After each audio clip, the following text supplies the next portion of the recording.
자, 이 시간은 우리가 말씀을 기대하면서 우리 교회를 사랑한다는 것이라는 제목으로 목사님 오늘도 말씀을 전해주실 텐데 우리 잠시 눈을 감고 묵상으로 기대함으로 기도하도록 하겠습니다.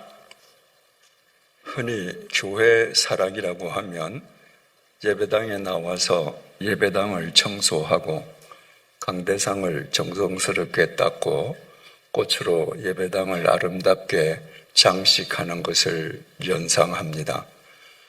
그것은 예배당 사랑이지 교회 사랑이 아닙니다. 예배당은 교회가 아니기 때문입니다. 교회가 무엇인가? 사도 바울이 명쾌하게 정의해주고 있습니다. 고린도 전서 1장 1절에서 3절입니다. 하나님의 뜻을 따라 그리스도 예수의 사도로 부르심을 받은 바울과 형제 소스데네는 주어는 바울과 동역자 소스데네입니다. 이 사람들이 고린도 교회에 편지를 쓰는 거예요.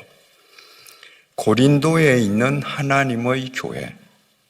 바울과 소스데네가 고린도에 있는 하나님의 교회에 편지를 쓰는데 고린도에 있는 하나님의 교회가 뭔가? 고린도에 있는 하나님의 교회, 곧 그리스도 예수 안에서 거룩하여지고 성도라 부르심을 받은 자들과 고린도에 있는 교회는 고린도에서 그리스도 예수 안에서 거룩해지고 성도라고 부르심을 받은 사람들의 모임입니다. 예배당이 아니에요. 또 각처에서 우리의 주, 곧 그들과 우리의 주 되신 예수 그리스도의 이름을 부르는 모든 자들에게 하나님 우리 아버지와 주 예수 그리스도로부터 은혜와 평강이 있기를 원하노라. 각처에 있는 교회는 뭔가? 각처에서 우리의 주와 그들의 주, 곧 우리 주를 부르는 모든 사람들. 주를 왜 부르겠습니까? 내 인생의 주인으로 모시고 믿고 부르는 거죠. 그 사람들이 각처의 교회입니다. 교회는 예배당이 아니고 사람입니다. 여러분입니다. 그러므로 교회를 사랑한다고 하는 것은 여러분들이 서로 사랑하는 것입니다. 오늘날 교회가 세상으로부터 신뢰를 상실하고 조롱의 대상이 되었다고 하면 전매 특허처럼 사랑을 이야기하면서 교인들끼리 서로 사랑하지 못하는 겁니다. 교인들이 서로 사랑한다라고 할 때 그 사랑은 흔히 오해하듯이 자기 중심적인 이기적 사랑을 뜻하지 않습니다. 주님께서 잡히시기 전날 밤에 제자들과 최후의 만찬을 가지셨습니다. 정확하게 표현하자면 주님께서 이 땅에서 제자들과 마지막 유월절 만찬을 가지신 것입니다. 우리가 잘 아는 대로 복음서는 4복음서로 구성되어 있습니다. 그런데 4복음서가 다 같은 복음서가 아닙니다. 마태, 마가, 누가복음은 공관복음이라고 합니다. 같은 관점에서 기록한 복음서라는 겁니다. 예를 들어서 예수님의 출생과 공생애, 죽음과 부활 그리고 승천을 예수님의 연대기적 순서와 관점으로 기록한 것이 마태복음, 마가복음, 그리고 누가복음입니다. 그런데 요한복음은 공관복음에서 빠져 있습니다. 왜냐하면 요한복음은 공관복음과 같은 관점으로 예수님의 생애를 연대적인 순서로 기록하지 않았습니다. 요한복음은 하나님의 아들, 성자 하나님이신 예수님에 대한 성경적 혹은 신학적 설명을 위주로 하고 있습니다. 그러니까 요한복음이 없다면 공관복음만으로는 우리가 알지 못할 것이 너무 많습니다. 우리가 공관복음만으로는 풀이할 수 없는 것들을 요한복음이 있기 때문에 비로소 풀이할 수 있습니다. 이를테면 요한복음이 있기 때문에 하나님이 말씀이라는 걸 압니다. 하나님이 말씀이시고 그 말씀이 육신을 입고 이 땅에 오신 분이 예수님이라는 것, 요한복음을 통해서만 알 수 있습니다. 하나님은 사랑이시라는 것, 요한복음을 통해서만 알 수 있습니다. 성령이 어떤 분이신가? 성령은 진리의 영이신데 그 진리의 영은 무엇하는 분이신가? 성령에 대해서도 성령 교본이라고 할 만큼 요한복음을 통해서만 성령님을 바르게 알 수 있습니다. 요한복음 이렇게 중요합니다. 공관복음서도 중요하지만 세 권으로 이루어져 있는 공관복음서에 비해서 요한복음의 비중이 결코 뒤떨어지지 않습니다. 서두에 예수님께서 이 땅에서 잡히시기 전날 제자들과 최후의 유월절 만찬을 가지셨다고 그러지 않았습니까? 그런데 그 최후의 유월절 만찬에 대해서 공관복음과 요한복음의 증언이 다릅니다. 공관복음은 다 똑같아요. 그런데 요한복음은 다릅니다. 첫 번째 차이점은 공관복음은 바로 그 최후의 이 땅에서의 마지막 유월절 만찬 석상에서 예수님께서 성찬식을 거행하신 것으로 증언해주고 있습니다. 마태복음 26장 26절입니다. 그들이 먹을 때에 예수께서 떡을 가지사 축복하시고 떼어 제자들에게 주시며 이르시되 받아서 먹으라. 이것은 내 몸이니라 하시고, 이 떡은 번역이 잘못된 거죠. 떡은 간식인데 이 빵이에요. 유대인의 주식이죠.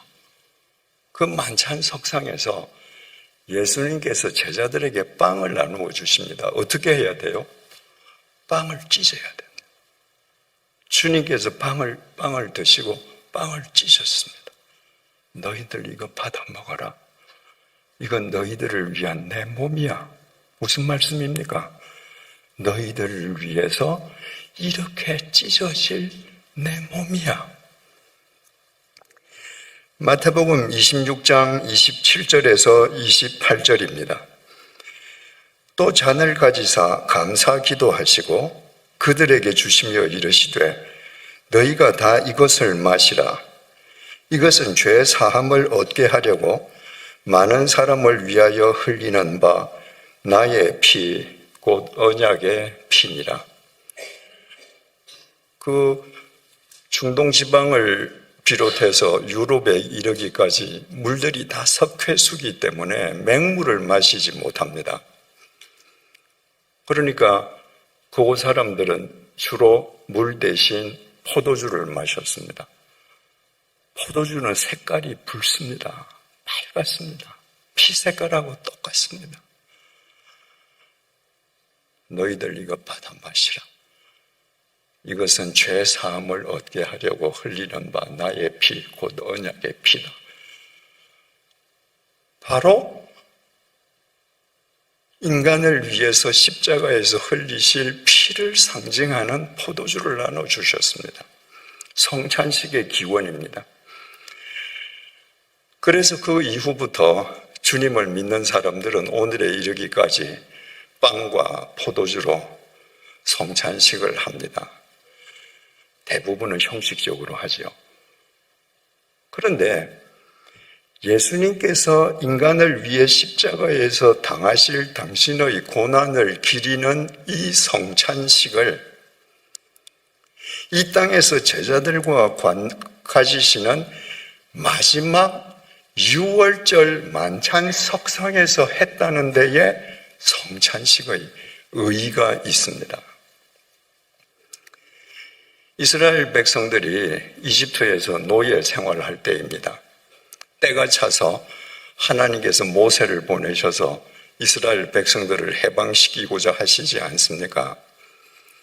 파라오가 허락할 리가 없지요. 그 당시에 노예는 국부의 원천입니다. 그때 공장이 있습니까?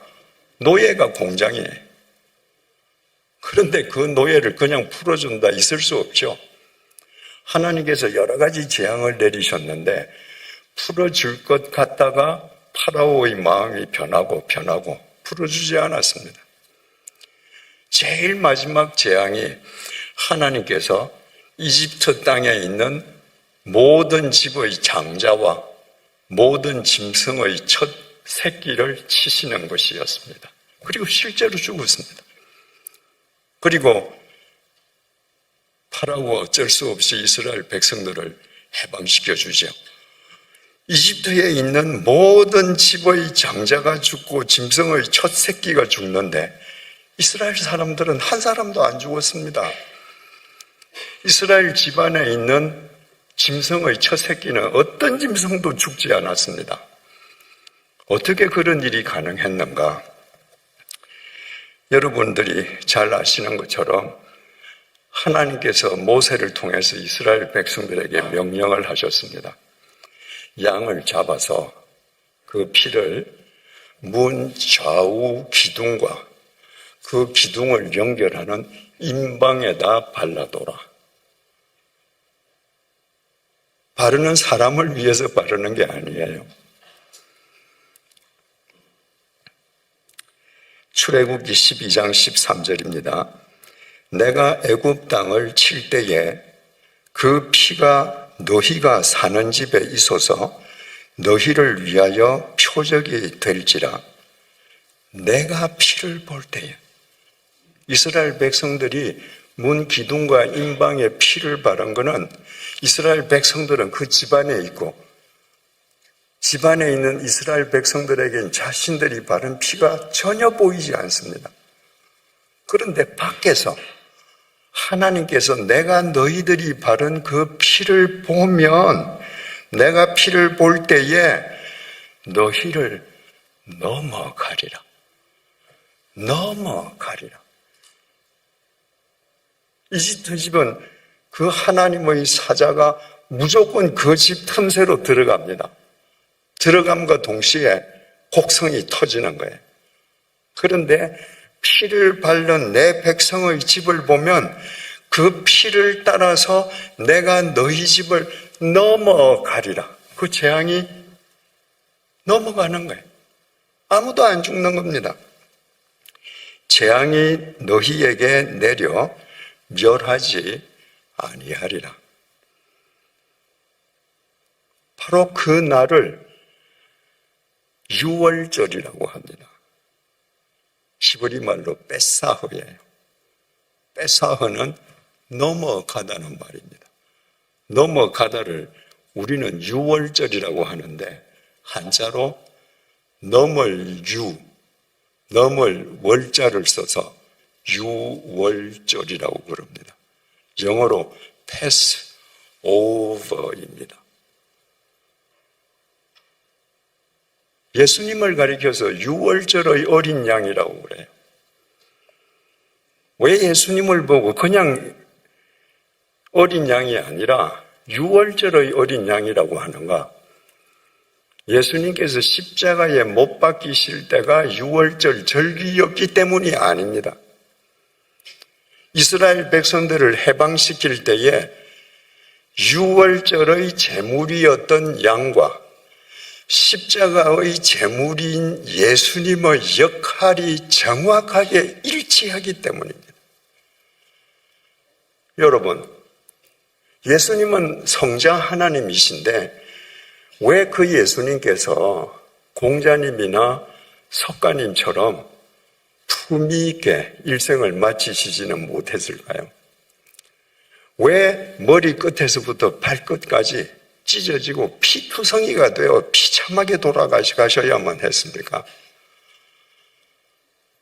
우리의 모든 죄에 대한 하나님의 심판을 패스 오버 시켜주시기 위함이었습니다. 예수님께서 가시관을 쓰시고 머리에서 선혈을 낭자하게 흘러내리게 하셨습니다. 왜?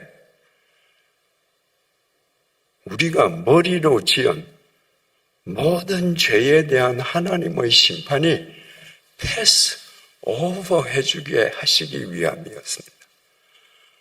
왜 예수님의 두 손에 못이 박히고 피를 흘리셨는가? 우리가 이 손으로 지었던 모든 죄들, 그 죄에 대한 하나님의 심판이 유월하게 해주시기 위함이었습니다. 왜 예수님의 두 발에 못이 박혀서 피를 흘리셨는가? 우리가 가서는 안 될 곳을 다니면서 우리 발로 지은 모든 죄에 대한 하나님의 심판이 패스 오버 되게 해주신 거예요. 십자가에 못 박힌 예수가 죽었는지 안 죽었는지 확인하기 위해서 로마 군병이 예수님의 옆구리를 찔렀습니다. 그래서 마지막 피와 물 한 방울까지 다 쏟으셨습니다. 왜 예수님이 그 옆구리로 마지막 피 한 방울까지 다 쏟으셨습니까? 우리가 썩어 문드러질 이 몸뚱아리로 지었던 모든 죄에 대한 하나님의 심판을 패스 오버 시켜주시기 위함이었습니다.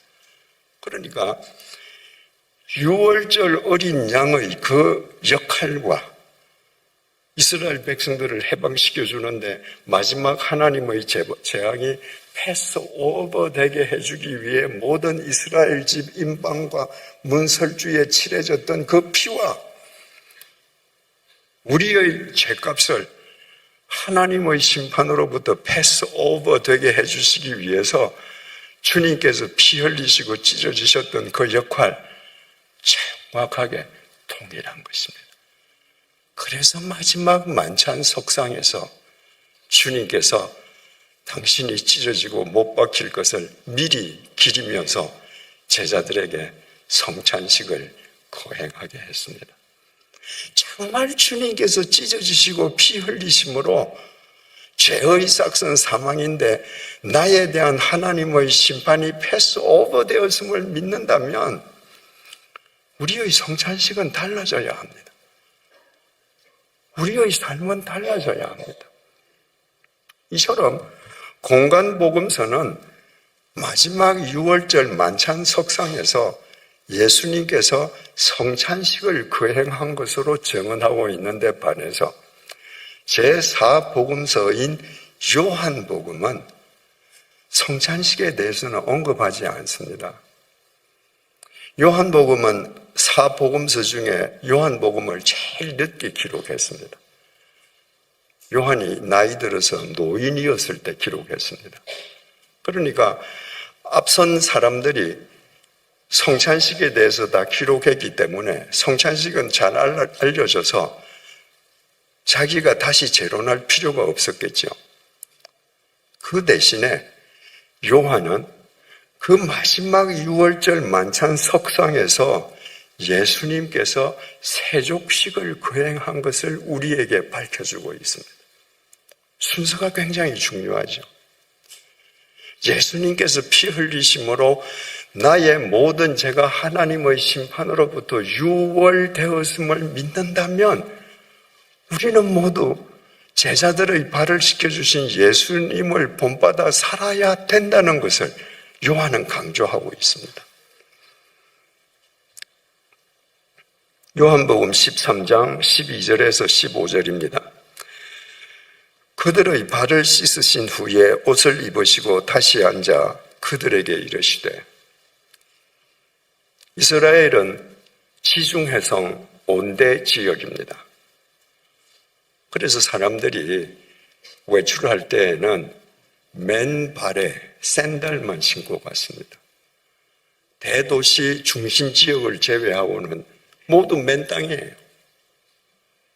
그러니까 만약에 멀리 외출하고 되돌아온다.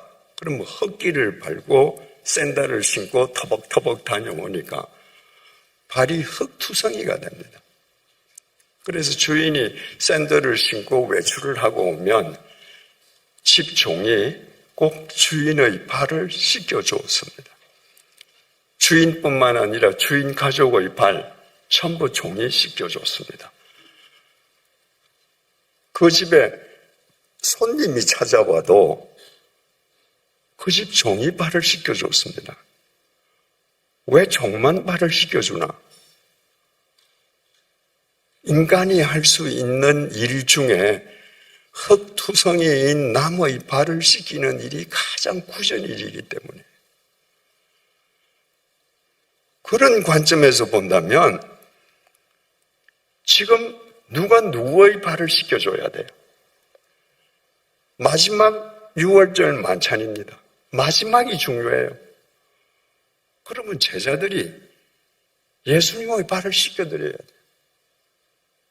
그런데 예수님이 제자들의 발을 씻겨주셨습니다. 여러분 이 장면을 여러분 머릿속에 한번 그려보십시오. 제자들은 의자에 앉아 있습니다. 예수님께서 그 발 앞에 몸을 조아리고 그들의 발을 씻겨줍니다. 그때 비누가 있겠습니까? 그 갈릴리 어부 출신들 발에 흙먼지만 묻었겠습니까? 때국이 줄줄 흐르지 않겠습니까? 주님께서 제자들의 발을 씻겨주신다는 것을 알고 제자들도 얼마나 당황했던지 베드로가 주님, 절대로 내 발 못 씻기십니다. 주님을 만류했습니다. 주님께서 뭐라고 그러셨습니까? 베드로야, 내가 네 발을 씻겨주지 않으면 너는 나하고 아무 상관이 없다. 그래서 지금 제자들이 앉아서 주님의 발 씻겨주심을 지금 당하고 있는 겁니다. 그 자리에는 가룟유다도 아직 있거든요. 남자 장정 그 더러운 발을 12명을 씻기시려면 얼마나 시간이 많이 필요했겠습니까? 그 발을 지금 다 씻겨주신 다음에 하시는 말씀이에요. 그들의 발을 씻으신 후에 옷을 입으시고 다시 앉아 그들에게 이르시되 내가 너희에게 행한 것을 너희가 아느냐? 내가 지금 뭐 했는지 너희들 알겠니? 너희들이 내 발을 씻어줘야 될 것을 내가 너희들 발 씻어준 거 너희들 알겠니? 왜 씻어줬는지 알겠니? 너희가 나를 선생이라 또는 주라 하니 너희 말이 옳도다. 내가 그러하다. 너희들이 나를 선생님이라 부르지. 너희들이 나를 주님이라 부르지. 그래, 맞아. 난 너희들에게 선생이고 주야. 내가 주와 또는 선생이 되어 너희 발을 씻었으니 너희도 서로 발을 씻어주는 것이 옳으니라. 선생이고 주인인 내가 제자와 종인 너희 발을 씻어줬으니 내 제자요 내 종인 너희들도 서로가 중요합니다. 서로 발을 씻어주는 것이 옳으니라. 한 사람이라도 난 안 씻어주겠어. 그러면 그건 틀린 거야. 서로 발을 씻어주는 것이 옳으니라. 내가 너희에게 행한 것 같이 너희도 행하게 하려 본을 보였노라. 내가 왜 종이 발을 씻는 이 세족을 내가 했는 줄 아니? 너희들도 이렇게 행하게 하려고 내가 너희들 발을 씻어준 거야.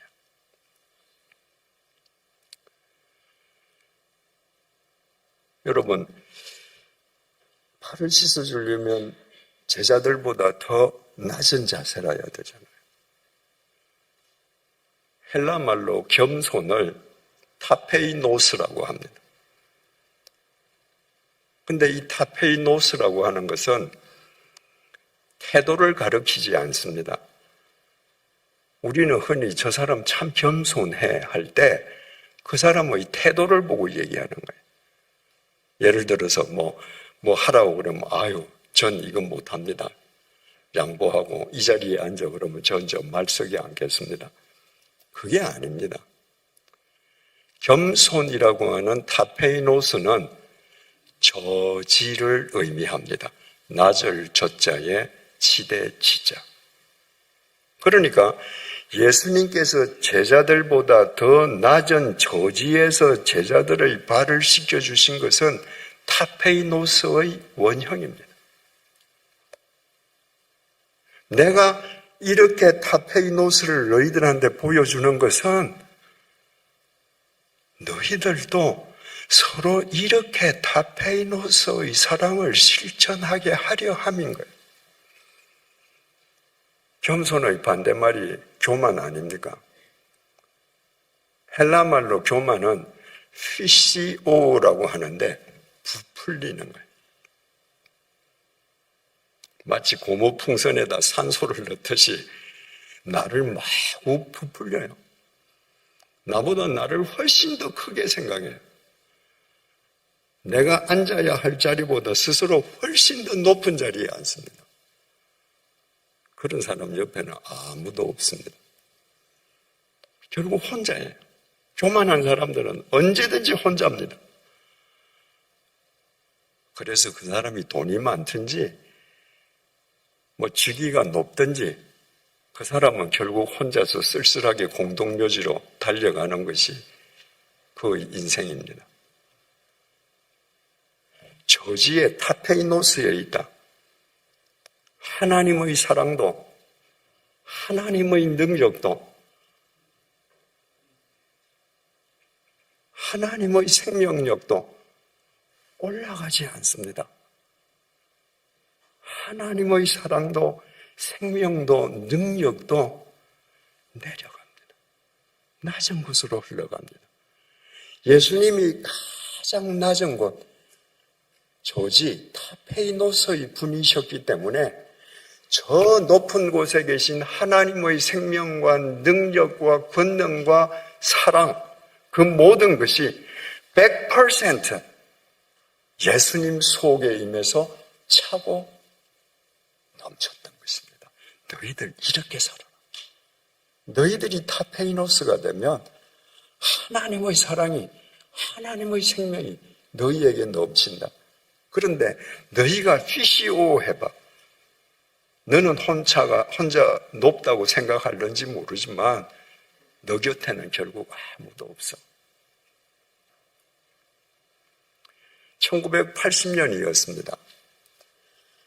당시에 제 막내 누님께서 그 조미료 미원 전속 모델을 하셨는데 1년에 한 번씩 포스터 사진을 찍었습니다. 그러면 전속 모델료가 나오죠. 근데 누님께서 오랫동안 미원 전속 모델을 하시면서 단 한 번도 그 전속 모델료를 자기를 위해서 1원도 쓰신 적이 없습니다. 그 전속 모델료는 그저 하나님께서 주신 돈이기 때문에 하나님께서 주라 하시는데 그저 드려야 한다. 이 생각으로 매해 받고 있다가 저분이구나. 하나님께서 저분에게 주라고 하는구나. 확신이 들면 전액을 그분에게 드리고 했습니다. 그런데 1980년도에 그해 전속 모델료를 기름동에 있는 맹인 전도사한테 줬습니다. 그리고 그분을 만나고 나서 저한테 얘기를 했습니다. 너도 한번 가서 만나보라고. 그래서 제가 가서 만났습니다. 똑똑똑 두드렸더니 그 아주 허름한 건물 2층이었는데 그분이 앉아 계시는 방문을 똑똑똑 두드렸더니 들어오세요 그러는데 들어갔더니 캄캄해요. 그분은 안 캄캄하거든요. 그래서 앉아서 5시간 동안 그분의 이야기를 녹음했습니다. 제가 질문사항이 있으면 질문하고 또 그 질문에 대해서 그분이 상세하게 답을 해주고, 그래서 그 테이프를 제가 녹취를 해서 당대 한국의 최고의 소설가인 이청준 선생님에게 보냈습니다.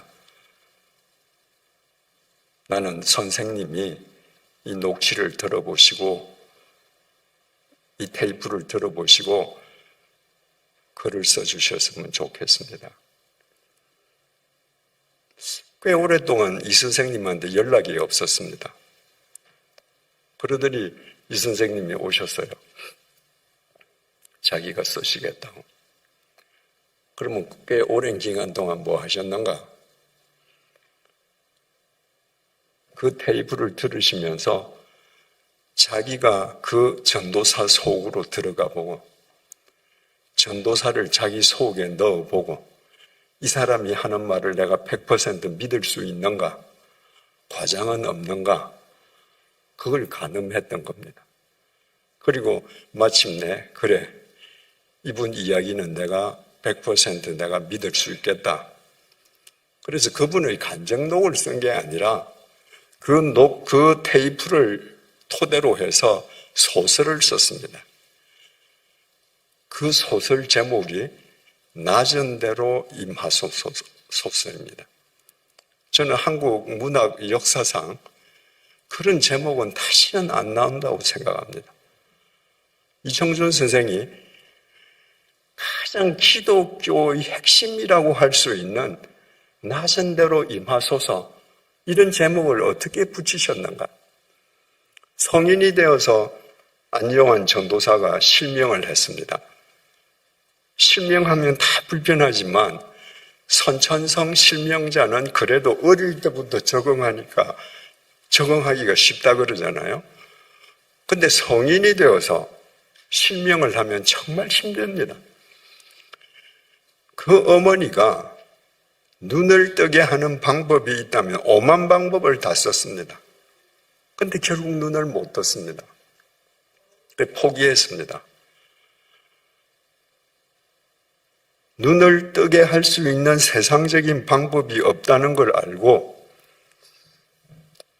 어머니도 포기했고 부인은 일찍 남편의 곁을 떠났고 남은 건 눈 감은 본인밖에 없는 거예요. 그도 세상을 하직하려고 손으로 더듬거려서 넥타이를 찾아서 부엌 천정에 있는 기둥에다 넥타이를 메고 이제 생을 마감하려고 했습니다. 그런데 넥타이가 그분의 몸무게를 이기지 못하고 땅바닥에 떨어졌습니다.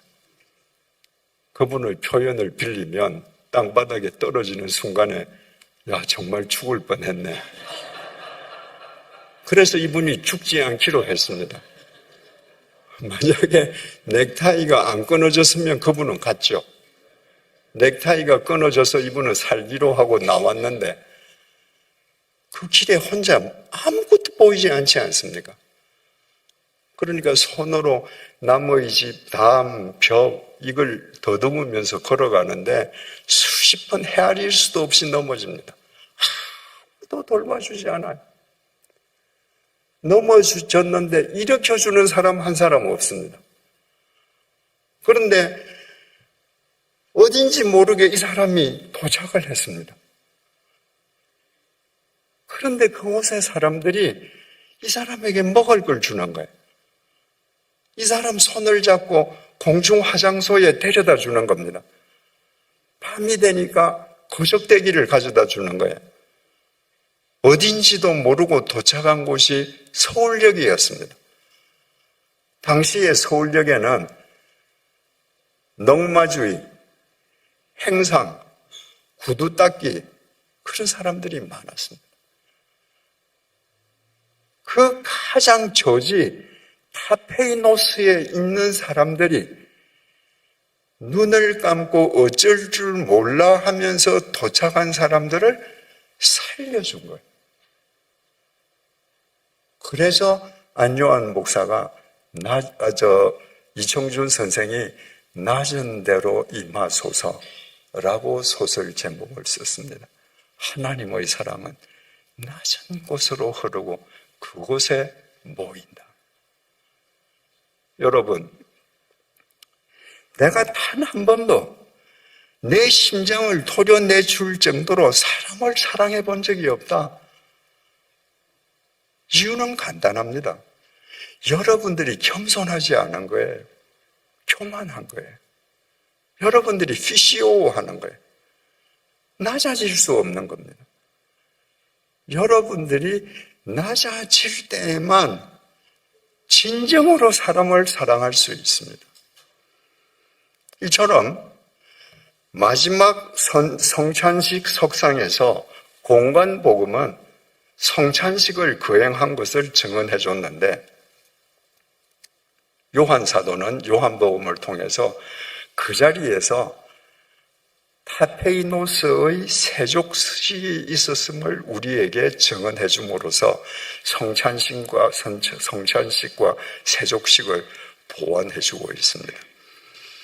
바로 그 마지막 유월절 만찬에 대한 두 번째 차이점이 있습니다.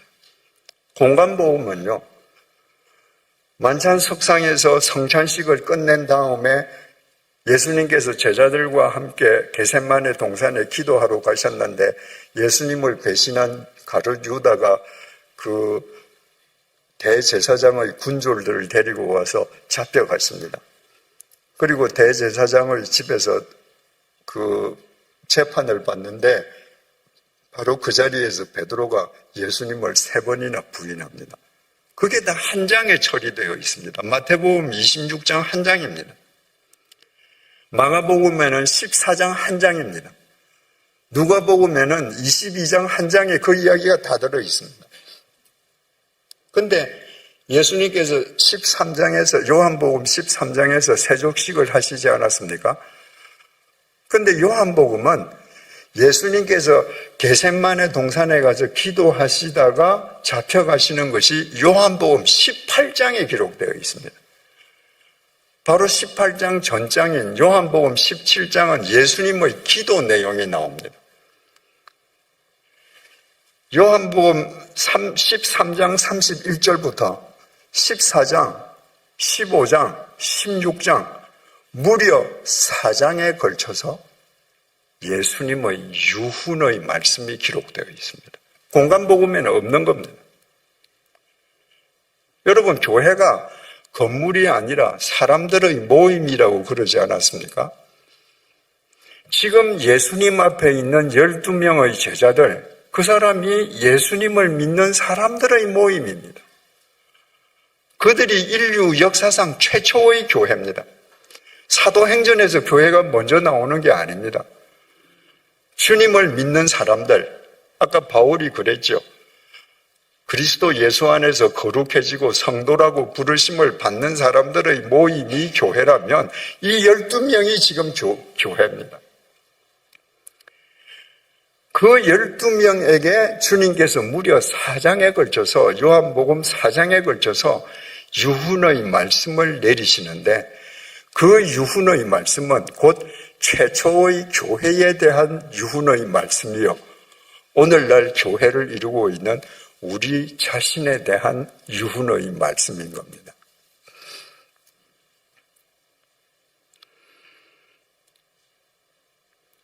요한복음 13장 34절에서 35절 오늘 본문입니다. 새 계명을 너희에게 주노니 서로 사랑하라. 명령형입니다. 이게 새 계명이에요. 서로 사랑하지 않으면 여러분이 10계명을 100년을 지켜도 소용없습니다. 새 계명을 지켜야 해요. 세 계명을 지키면 남의 아내와 간음할 수 있습니까? 남의 것을 도둑질할 수 있습니까? 남의 생명을 살인할 수 있습니까? 서로 사랑하면 십계명은 저절로 완성됩니다. 세 계명을 너희에게 주노니 서로 사랑하라. 내가 너희를 사랑한 것 같이 너희도 서로 사랑하라. 지금 주님께서 이 말씀을 뭐 끝에 하시는 겁니까? 내가 너희를 사랑한 것 같이 너희도 서로 사랑하라. 주님께서 어떻게 사랑하셨어요?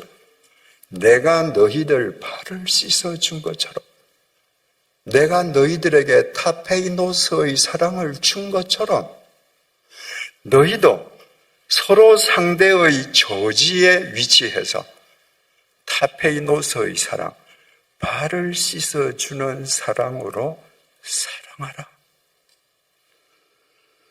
너희가 서로 사랑하면 내가 너희를 사랑한 것처럼, 타페이노스의 사랑으로 사랑한 것처럼 너희들도 서로 타페이노스의 사랑으로 사랑하면 이로써 모든 사람이 너희가 내 제자인 줄 알리라.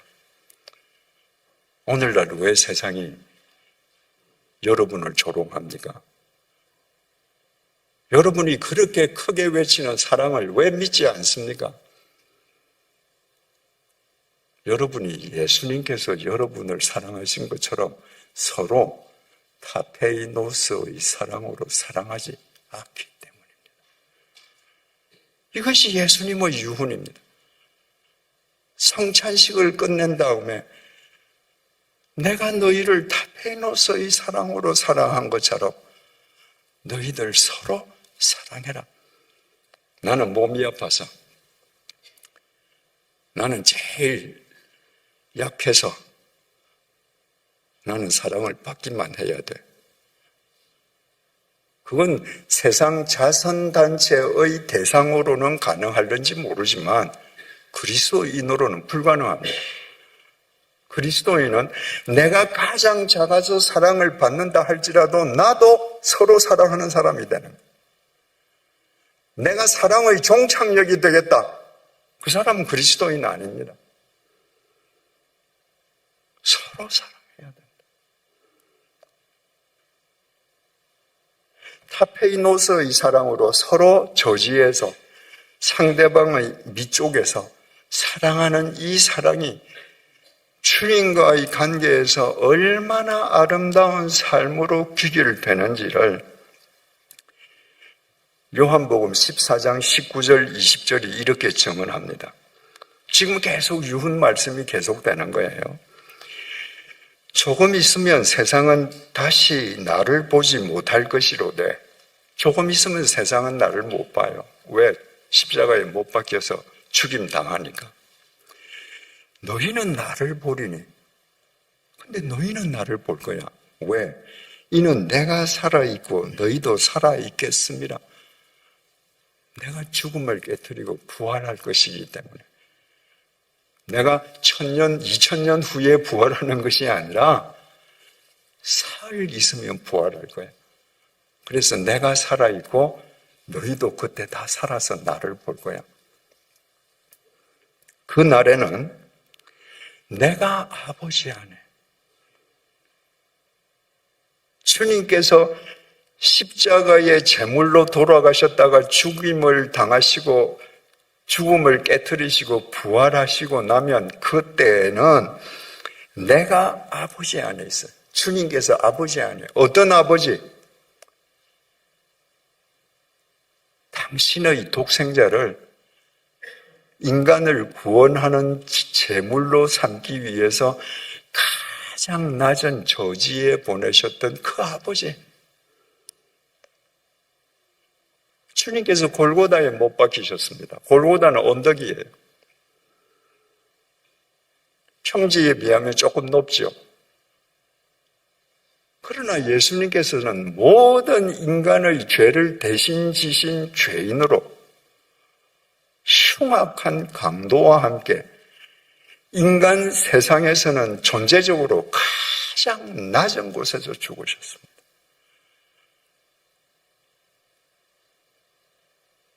예수님은 짐승의 구유에서 태어나시고요.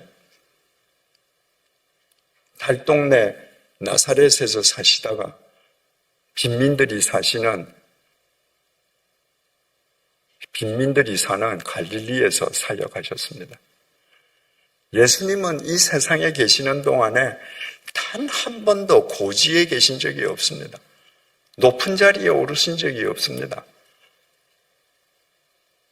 심지어 제자들을 위해서도 저지 타페이노스에 계셨습니다. 그 아버지 안에 있는 거예요. 당신을 저지에 있게 하신 그 아버지 안에 주님께서 계시니까 주님은 언제나 저지에 계셔요. 내가 저지에 있기만 하면 그 주님은 나와 함께 하시는 거예요.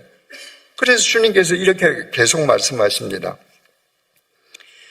그날에는 내가 아버지 안에, 너희가 내 안에, 너희가 내 안에. 내가 누구예요? 타페이노스의 주님이에요. 너희가 내 안에 있으면 나와 함께 너희들이 타페이노스의 사람이 돼. 내가 너희 안에 있는 것을 내가 너희 안에 또 있어. 타페이노스의 내가 너희 안에서 너희와 함께 있어. 내가 너희 안에 있는 것을 너희가 알리라. 알게 될 거야. 그러니까 너희들도 나처럼 내가 너희들을 사랑한 것처럼 서로 타페이노스의 사랑을 실천할 거야.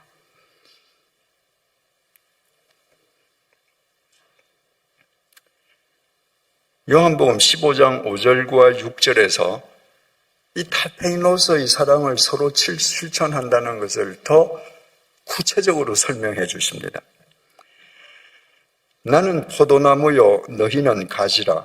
그가 내 안에 내가 그 안에 거하면 사람이 열매를 많이 맺나니 나를 떠나서는 너희가 아무것도 할 수 없음이라. 사람이 내 안에 거하지 아니하면 가지처럼 밖에 버려져 마르나니 사람들이 그것을 모아다가 불에 던져 사르느니라. 얘들아, 난 포도나무야. 그리고 너희들은 가지야. 너희가 포도나무인 나한테 붙어 있으면 열매를 많이 맺을 거야. 근데 나한테서 떨어져 나가면 포도나무 가지는 이렇게 휘어져서 아무 쓸모가 없는 거 아시죠? 가구도 못 만드는 거 아시죠? 그래서 불사르는 땔감으로 버려질 거야. 여러분, 나무 가지가 나무에 붙어 있다는 것은 그 나무를 얻는 것만을 의지하지 않습니다. 한 나무 가지가 나무에 붙어 있다는 것은 그 나무의 뿌리를 통해서 대지를 얻는 겁니다. 그 나무는 위에 붙어 있지만 실은 대지와 연결되는 겁니다. 한 가지가 나무에 붙어 있다는 것은 그 나무의 잎을 통해서 하늘을 호흡하는 겁니다. 하늘을 얻는 겁니다. 엄청난 일이에요. 나는 포도나무요. 너희는 가지다. 이 요한복음 15장을 흔히 교회론에 비유합니다. 제가 사는 동네에, 시골 동네에 포도나무가 많습니다. 그런데 포도나무뿐만 아니라 하나님께서 창조하신 모든 나무는 공통점이 있습니다. 여러분 머릿속에 한번 그림을 그려보십시오. 땅이 있는데 땅에서 나무 순이 하나 나오더니 쭉 올라가서 큽니다. 그 나무에서 가지가 나왔습니다. 첫 번째 가지죠. 조금 세월이 흘러서 그 나무에서 두 번째 가지가 나왔습니다. 위치가 어디에 되나요? 첫 번째 가지 아래쪽인가요? 첫 번째 가지 위쪽인가요? 첫 번째 나온 가지가 야, 내가 1번이야. 넌 내 밑으로 내려가. 하지 않습니다. 두 번째 나온 가지는 첫 번째 나온 가지 위로 올라가고 첫 번째 가지는 두 번째 가지를 버텨줍니다. 세 번째 가지는 어디에 올라갑니까? 두 번째 가지 위에 올라갑니다. 나무가 죽지 않고 살아있다면 해가 바뀌어서 새 가지가 올라오면 항상 가장 새롭고 어리고 여린 가지가 항상 제일 위쪽에 있습니다. 나무가 폭풍도 견디는 이유가 크고 강하고 제일 오래된 가지들이 밑에서 버텨주기 때문입니다. 타페이노스예요. 만약에 제일 크고 강한 나무가 내가 제일 위에 올라갈 거야. 2번, 3번 다 밑으로, 내 밑으로 들어가. 그러면 그 1번의 무게 때문에 그 나무는 꺾어지고 말 겁니다. 여러분, 세상 사람들의 모임이 왜 시끄럽습니까? 왜 분란이 나고 다툼이 나고 왜 분열됩니까? 스스로 휘시오 크다고 생각하는 사람들이 다 위로 올라가겠다는 거예요. 그래서 영원한 세상의 조직이 없습니다. 주님께서 내가 너희를 사랑한 것처럼 서로 사랑하거라. 내가 너희 발 아래에서 조지에서 너희 발 씻겨준 것처럼 너희도 서로 타페이노스의 사랑을 실천해라. 그 이야기는 서로 아랫가시가 되어줘. 그게 조지잖아요. 그렇게 하는 교회에 분란이 생기겠습니까, 여러분? 그렇게 하는 교회에 싸움이 나겠습니까? 그렇게 하는 교회가 분열되겠습니까? 교회의 분열 이유는 딱 한 가지입니다. 목사든 장로든 헌금 많이 하는 특정 교인이든 전부 내가 제일 윗가지가 되겠다는 겁니다. 주님께서는 그런 사람일수록 아랫가지가 되어줘라. 그래야 너희가 내 제자인 줄 세상이 안다. 주님께서 유훈의 말씀을 13장 31절부터 14장, 15장, 16장까지 계속해서 최초의 교회인 제자들에게, 오늘날인 교회인 우리에게 그 유훈의 말씀을 남기고 계시는데 그 유훈 제일 마지막이 이렇습니다. 요한복음 16장 32절입니다. 보라, 너희가 다 각각 제 곳으로 흩어지고 나를 혼자 둘 때가 오나니 벌써 왔도다. 그러나 내가 혼자 있는 것이 아니라 아버지께서 나와 함께 계시느니라. 주님께서 십자가에 못 박히실 때 제자들이 다 주랭랑 치지 않습니까? 그리고 베드로는 주님 면전에 두고 제사장 집 뜰에서 주님을 3번 부인하지 않습니까? 주님께 지금 그거 내다보시는 거예요. 너희들 다 나를 버려둘 때가 지금 왔다. 주님께서 겟세마네 동산으로 가실 때 주님하고 베드로하고 이런 대화를 주고받는 것 아시죠? 주님 말씀입니다. 오늘 밤에 너희가 다 나를 버리리라. 베드로, 이 세상 사람이 모두 주를 버릴지라도 나는 결코 버리지 않겠나이다. 주님, 내가 진실로 내게 이르노니 오늘 밤 닭 울기 전에 내가 3번 나를 부인하리라. 베드로, 내가 주와 함께 죽을지언정 주를 부인하지 않겠나이다. 이렇게 호언장담하던 베드로가 대제사장 집 뜰에서 예수님을 처음 부인하고 두 번째, 그게 안 먹혀 들어가니까 맹세하고 부인하지 않아요. 나 저런 사람 모르는 거 하나님 이름으로 맹세해. 그래도 안 먹혀 들어가요. 세 번째, 부인하고 맹세하고 저주했습니다. 저런 저주받을 인간을 내가 어떻게 안다고? 나 모른다고 하나님 이름으로 맹세해. 그렇게 주님을 버려주고 다 갔습니다. 주님 혼자 남아있는 거예요. 그러나 내가 혼자 있는 것이 아니라 아버지께서 나와 함께 계시느니라. 주님은 모든 사람이 다 떠난 순간에도 혼자가 아니었습니다. 주님은 분명히 아셨습니다. 항상 아버지께서 나와 함께 하신다는 거예요. 모든 사람이 다 주님을 버리고 떠나갈 때에도 주님의 시선은 하나님께 고정되어 있었습니다. 어떤 하나님? 빌립보서 2장 5절에서 11절입니다. 너희 안에 이 마음을 품어라. 곧 그리스도 예수의 마음이니 그는 근본 하나님의 본체시나 하나님과 동등됨을 취할 것으로 여기지 아니하시고 오히려 자기를 비워 종의 형체를 가지사 사람들과 같이 되셨고 사람의 모양으로 나타나사 자기를 낮추시고 죽기까지 복종하셨으니 곧 십자가에 죽으심이라.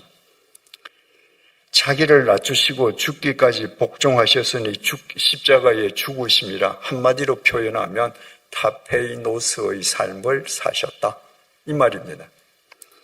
이러므로 하나님이 그를 지극히 높여 모든 이름 위에 뛰어난 이름을 주사 하늘에 있는 자들과 땅에 있는 자들과 땅 아래에 있는 자들로 모든 무릎을 예수의 이름에 꿇게 하시고 모든 입으로 예수 그리스도를 주라 시인하며 하나님 아버지께 영광을 돌리게 하셨느니라.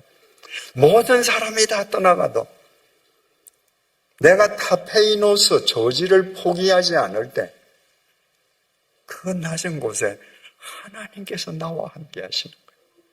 그리고 내가 죽었을 때, 내가 가장 절망적일 때 그분이 나를 높이시는 거예요. 모든 사람으로 하여금 내 앞에 무릎을 꿇게 하시는 거예요.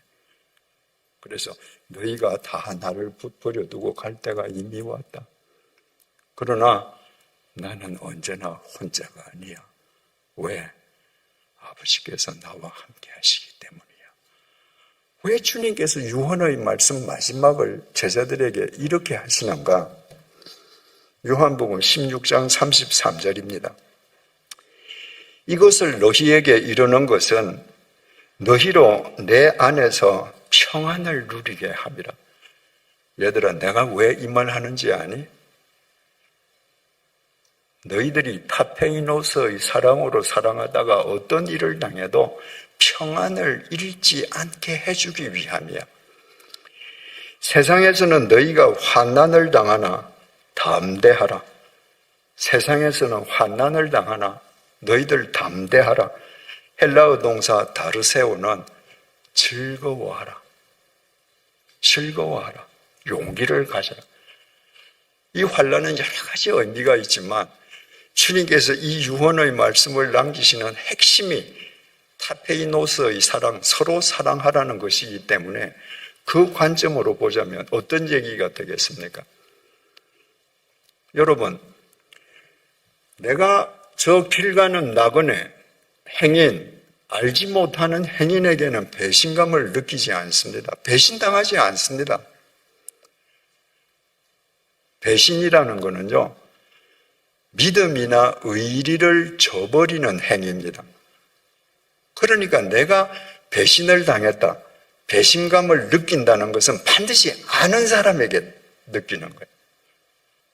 내가 저 사람 믿었는데, 내가 저 사람 믿고 이렇게 했는데, 내가 저 사람한테 이렇게 의리를 지켜줬는데 네가 그 의리를 헌신짝처럼 버려. 내가 너한테 이렇게 해줬는데 네가 나한테 이렇게 대해? 그럴 때 배신감 당하는 겁니다. 주님께서 3년 동안 숙식을 같이 했던 제자들이 마지막 가장 결정적인 순간에 주님을 버리시고 도망갈 때 주님의 배신감이 얼마나 컸겠습니까? 그러나 당신과 함께 계시는 하나님을 보시면서 그 배신감 극복하셨습니다. 그래서 너희들 도망갔으니까 명단에서 살생부 너희들 이름 지워내고 내가 십자가에 달릴 거야. 너희들은 구원 못 받아. 그게 아니고 주님을 배신하고 도망갔던 제자들을 위해서 주님께서 십자가의 제물이 되어주시지 않았습니까? 지금 주님의 이 말씀은 타페이노스 사랑의 관점에서 보자면 내가 타페이노스의 사랑을 실행하는데 나의 부족함 때문에 또한 상대의 어떤 문제점 때문에 내가 배신감을 느낄 수 있습니다. 그때 그 배신감에 굴복하지 말라는 거예요. 왜?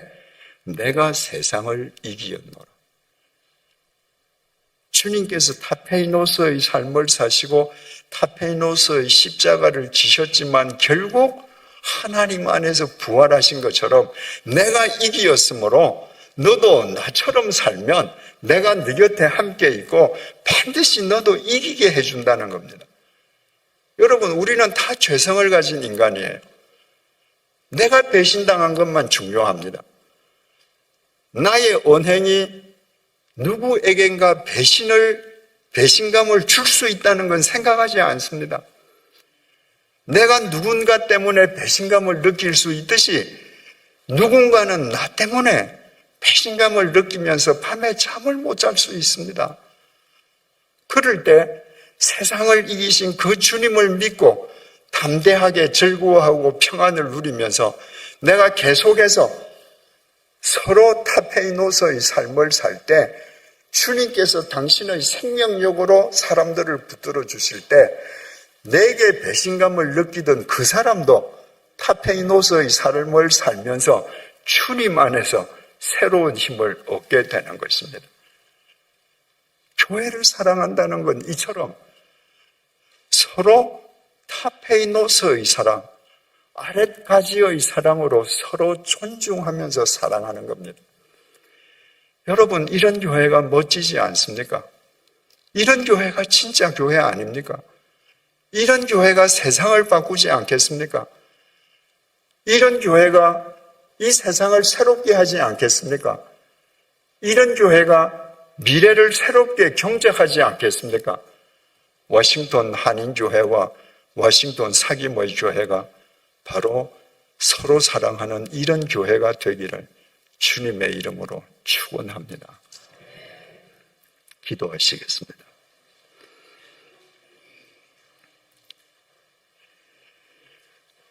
주님, 왜 교회마다 크고 작은 내홍이 있는지, 왜 교회마다 파벌이 있는지, 왜 교회의 다툼이 세상의 다툼보다 더 심한지 이 시간 그 까닭을 알게 해주셔서 감사합니다. 주님께서 내가 너희를 사랑한 것 같이 서로 사랑하라 명령하셨지만 우리는 몸을 숙여 제자들의 발을 씻겨주신 주님의 타페이노스의 사랑으로 서로 사랑한 적이 한 번도 없었습니다. 신앙 연륜이 깊어질수록 교회의 윗가지가 되려 했을 뿐 모두를 위한 아랫가지로 살려 한 적이 없었습니다. 우리의 이 무지함을 용서해 주시기를 간구합니다. 이제부터 서로 타페이노스의 사랑을 실천하게 도와주십시오. 서로 모두를 위한 아랫가지로 살아가게 도와주십시오. 어느 순간이든 나를 혼자 내버려 두지 않으시는 세상을 이기신 주님께 나의 시선을 고정하며 살게 해 주십시오. 그리하여 우리의 모임인 교회가 진짜 교회가 되게 해 주시고 세상을 새롭게 하는 주님의 통로가 되게 해주시고 미래를 새롭게 경작하는 주님의 손길이 되게 해 주십시오. 예수님의 이름으로 기도드립니다. 아멘.